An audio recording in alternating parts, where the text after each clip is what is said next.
Hi, I'm Joni Patry, and welcome to my YouTube channel. Well, today I want to talk about August. What's in store for us for the month of August? And I have to say, this is a time of transition and great change because this is the time of eclipses. And eclipses, as I say all the time, are one of the most powerful tools that astrologers have for prediction. We know things are meant to happen during the time of an eclipse because the eclipses are so powerful. They are when the sun, the moon, and the earth all align. And this is powerful because this is the main crux of astrology, the sun and the moon, and based on how they affect Earth. So let's talk about what this solar eclipse is going to bring for us, because this one is so interesting to me. It is a total solar eclipse, and it will be at 25 degrees of Cancer. And yes, I am a sidereal Vedic astrologer, which uses the true astronomical placements of the planets relative to the stars. This is what's so important about astrology, the stars. And when I talk about Vedic astrology, it is true to the stars. As the stars move, they are relative to the constellations, and particular stars are what really give the constellations their meanings. So as a Vedic astrologer, we talk about the nakshatras. There's 27 of them. And this eclipse is falling in the nakshatra called Aslesha.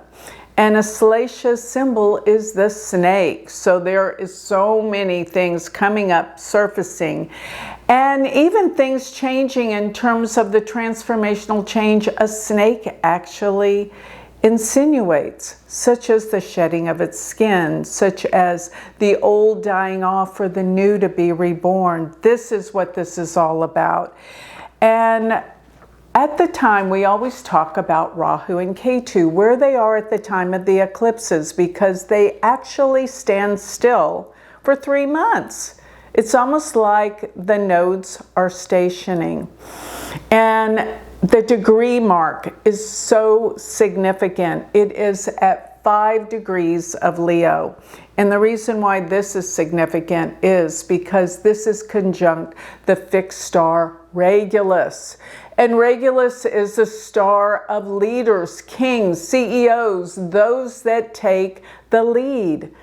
But Leo is also a time that represents leadership, kings, power. That is what this nakshatra, that Regulus is in, is all about, because this nakshatra is called Magha, and its symbol is a throne. So here we have the eclipse. The eclipse point is actually where the sun and the moon come exactly together.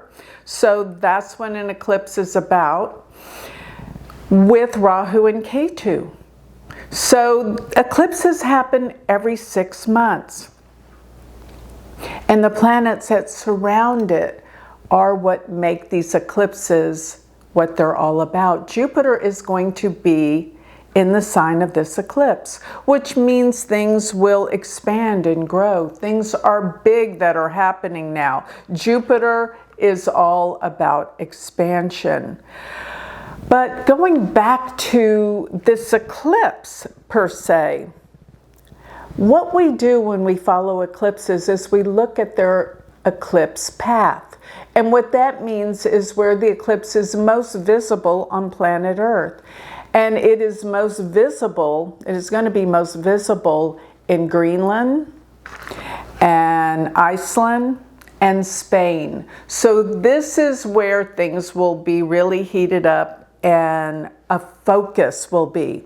Now, another thing about eclipse periods, which this eclipse time period is going to be around August 12th through the 28th. This is what I call the eclipse season because the solar eclipse is August 12th and the lunar eclipse is August 28th. So a solar eclipse is a new moon, sun and moon coming together. And a lunar eclipse is a full moon where the sun and moon are opposed. But there's a 2-week period between the new moon and the full moon, and this is called the eclipse season. This is when things are most intense. And actually, I've noticed that 2 weeks before, particularly before an eclipse, which means 2 weeks before August 12th, as well as 2 weeks after the 28th of August, intense things begin to happen, particularly around Earth changes. And this marks a time of earthquakes. And you might be saying, well, we've been having earthquakes. Yes, we have. And earthquakes usually are predicted with Uranus, which represents unexpected events, sudden unexpected events, and Neptune, which deals with the ocean floors, where the earthquakes and tsunamis actually begin and create these changes. So during the time of this lunar eclipse, which we're going to get to, which is the 28th of August, we have Uranus actually right at the midpoint. So the earth will be shaking. We're going to have a lot of a lot of earthquakes during this time period of August. Now, many times when you go to the eclipse path, this could be where the earthquakes are occurring. There's a lot of psychics, astrologers that keep talking about California. I think California is in for some shocking events. I don't think the earthquakes will be hitting California till after this time period. And what I'm referring to is probably October, November. But I will say this, there's going to be some shocking events happen, probably politically, around the time of the midterms, November in California. Mark my words with that. So that's something to look forward to.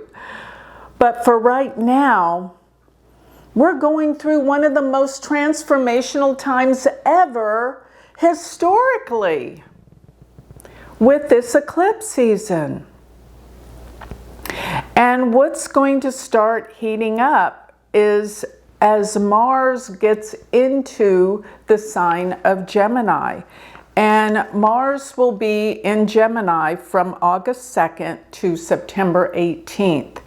And when it goes into a particular nakshatra during this time, which is called Ardra, this will take place from August 12th through September 2nd.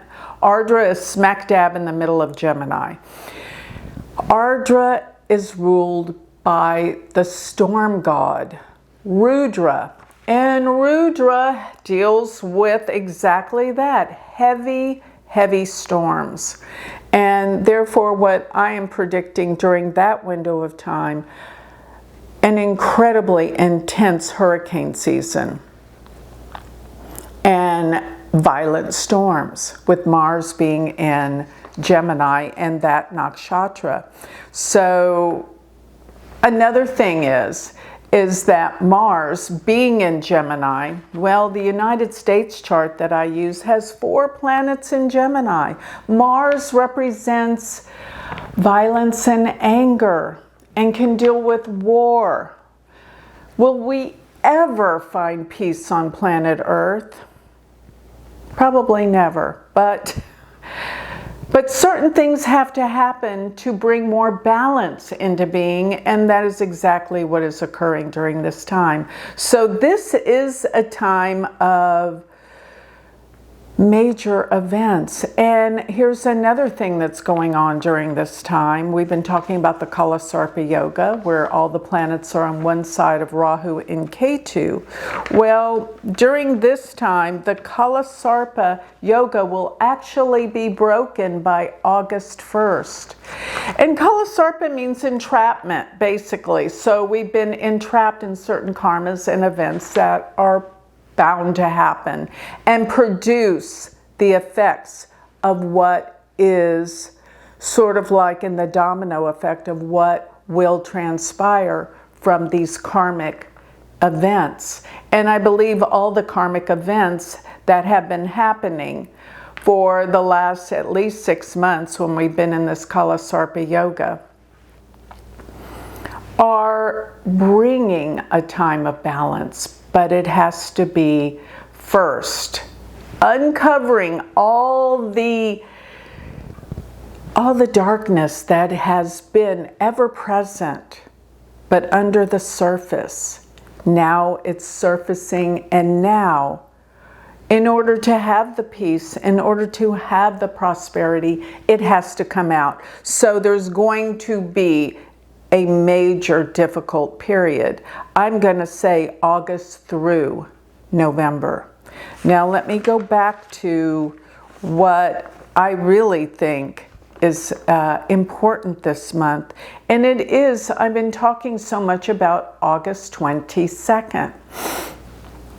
And the number 22 is so relevant. As a matter of fact, July 22nd is when all the 3 outer planets lined up exactly in a sextile to one another: Pluto, Neptune, and Uranus. And then on July 22nd is when we had Jupiter come into this lineup from the sign of Capricorn to Cancer, each 10 degrees from one another. So Capricorn, 10 degrees is where Pluto is. This is July 22nd. I know we've gotten past this, but this has been so unearthing, so deep, so profound. It's shifting the consciousness and awareness of the planet. So Pluto's 10 degrees of Capricorn. Capricorn's about government, and Pluto is major transformational changes. Then Neptune at 10 degrees of Pisces, which deals with uncovering all the illusions and what's been going on and the straits of the oceans and everything that deals with our connections, but uncovering secrets. Then we have Uranus at 10 degrees of Taurus, and this is the uncovering of new technology and travel and everything to do with our connections to outer space. Then we have Jupiter on the 22nd of July. What happened was Jupiter activated all 3 of those outer planets by it turning to 10 degrees of Cancer, opposing Pluto, trining Neptune. Amazing spiritual, deep awakening that has occurred. People are different now. People feel different right now. Don't you feel it?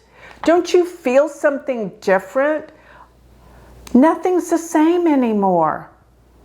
We can't get away with the illusions. We can't get away with the cheating, the lying. The spiritual truth is out there now, whether people want to accept it or not. It's an awakening. Because the 3 outer planets rule the collective unconsciousness of the world, of people, humanity. And there has been a huge light switch flipped on now. Everyone in some way is waking up and is aware. Some people won't like it. Some people will resist it. But it's here, and it's now. And because there are the forces of yin and yang, dark and light, negative, positive, always here, this is a world of duality. Because of that, this big wake up will turn on the negative forces to extinguish it, because the light is getting brighter. Therefore, the forces of darkness become more active. But this is exactly what we need right now, and this is what's happening. So, getting back to K2 being 5 degrees of Leo throughout this eclipse period, on August 22nd, the sun will be 5 degrees of Leo lined up with K2 on the fixed star Regulus. This means an incredibly difficult period for a world leader, whether it is an assassination attempt or something vile happening. This is like a very difficult time for world leaders. Just like on September 10th, 2025, the sun aligned with K2 on that day. And that was the day that Charlie Kirk was assassinated. It was not on the fixed star Regulus. It was at a much later degree of Leo that the K2 sun came together.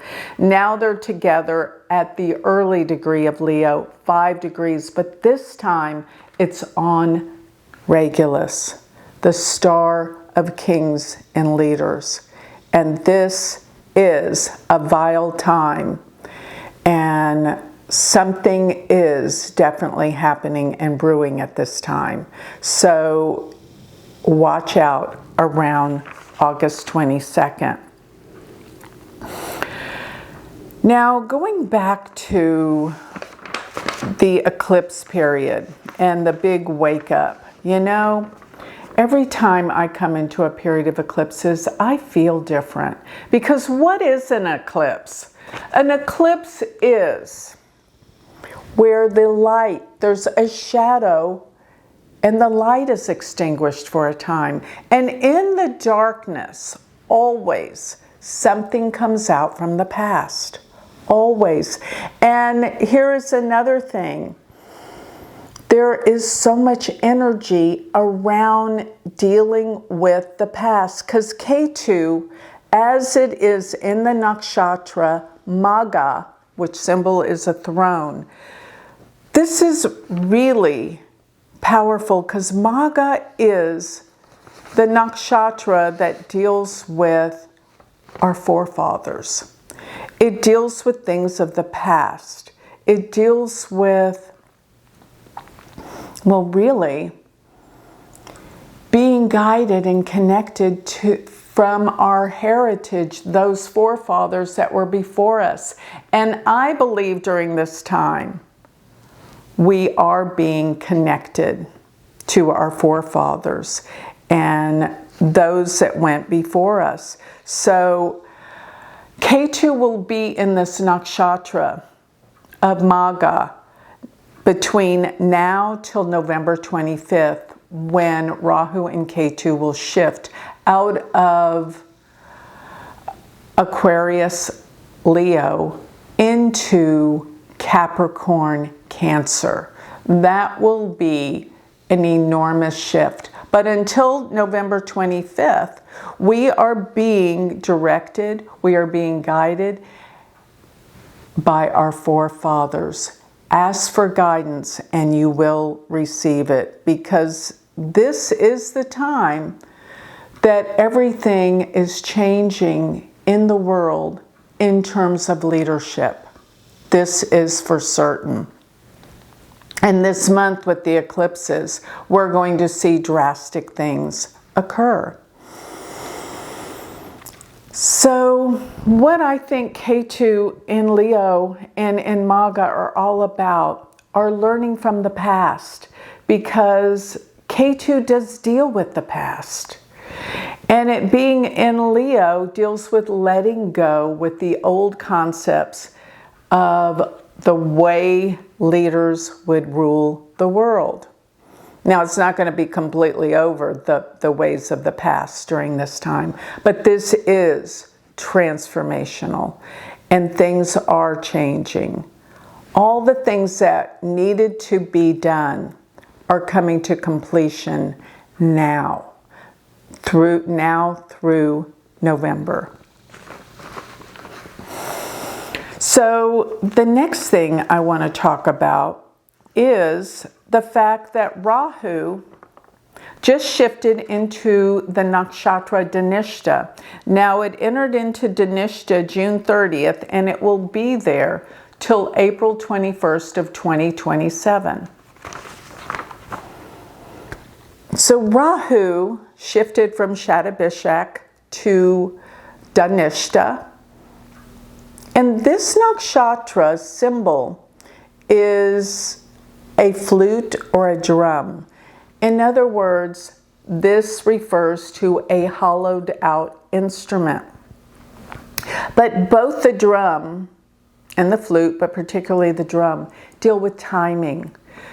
And this is important because there's something about timing that I think is vitally important, reflecting to major shifts in healing.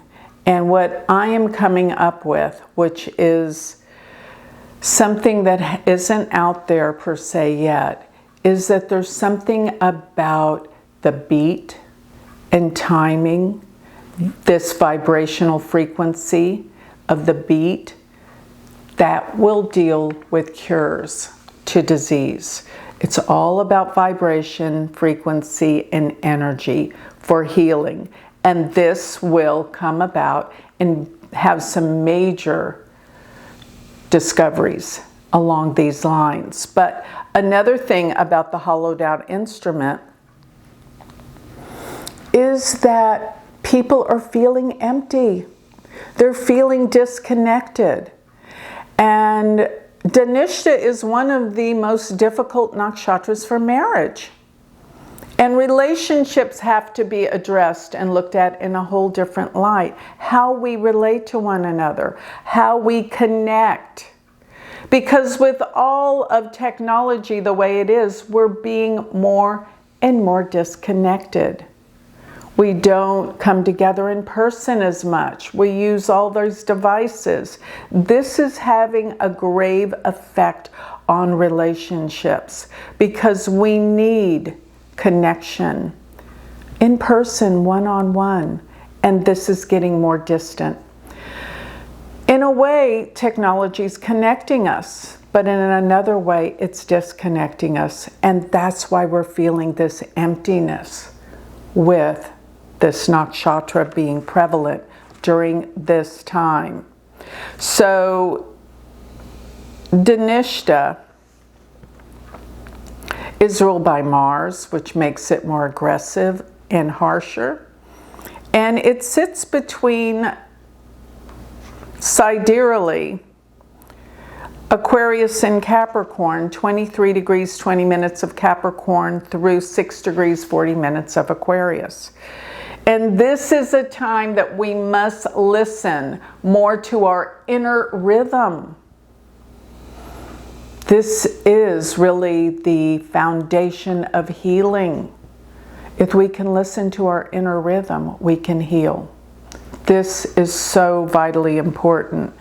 And really what this will bring us is into understanding our wholeness and our knowingness of who we really are.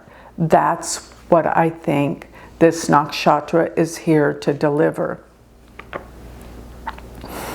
So going back to the talk about the eclipses, which I think are so important because these eclipses are amazing. And here is where I'm going with this, to the lunar eclipse that happens on the 28th. And this lunar eclipse is really to prepare us, because looking at this lunar eclipse, it's going to happen at 10 degrees of Aquarius.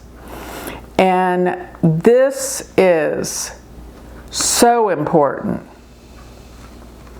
because this is going to happen exactly on the fixed star Fomulat. And Fomulat is one of the most powerful fixed stars. It's one of the 4 royal stars. And did you know that the 4 royal stars were actually what the navigators used on the ships before technology? And Fomulat began the winter season, and there are 4 royal stars that represent the seasons and for navigation that the ships used to use. And Fomulat, it brings on the winter. And here is what I love about the fixed stars, that they are actually not the fixed stars, the 4 royal stars is what I meant to say, that they are ruled by the 4 archangels. Very spiritual reference here. Fomulat is ruled by Gabriel. And if you look at Aldebaran, which is in Taurus, which brings on the spring, it is ruled by Michael. Regulus is Raphael, which brings on the summer. And Antares is ruled by Ariel, which brings on the fall. And this is, of course, in the northern hemisphere, but these are the archangels that are relative. Now, talking about Fomulat, 10 degrees of Aquarius, this is actually this full moon, this lunar eclipse, which remember is a full moon, is going to be in the nakshatra Shatabishak. So Rahu and Ketu are not exactly on the full moon or the new moon. So they're in different signs. But here is what this nakshatra deals with. The sky watcher, space, what's out there, the alien life, our connection to alien life. This brings it all together. This has been happening throughout this year and will continue on for the next year. But it is definite, it's here, and it's happening. And what I want you to know about that star, Fomulat, it deals with the spiritual essence within. And what I keep telling everyone, this is a time of spiritual awakening. That exact degree of 10 Aquarius is so powerful. Fomulat. Think about this star and how its reference will bring out the spiritual side within. And also talking about where Rahu is when it's transiting away from where the moon is, the full moon, which is going to be in Shatabishak. But Rahu is in Dhanishta, meaning that search and filling that emptiness from within. Now, another thing is, from all of this energy and what we're feeling around the time of this eclipse and after the Great Awakening of July 22nd, we all feel different. We've all gone through this transition. Have you been having very vivid dreams lately? Of course you have, if you can remember them. It's very important that we remember our dreams. Dreams are when we connect to the other side. We're more like when we're on the other side in our dream state. And it's when you connect to your subconscious mind, which knows everything. And in our dreams, we will be having more contact with those on the other side in the spirit world, those that have passed on, our loved ones. They are guiding us. They are preparing us through the dream state. This is what I want you to know. This has been going on this entire month of July, August, and August is where you're going to feel it the most. So, the lunar eclipse. Remember, eclipses have so much to do with earthquakes.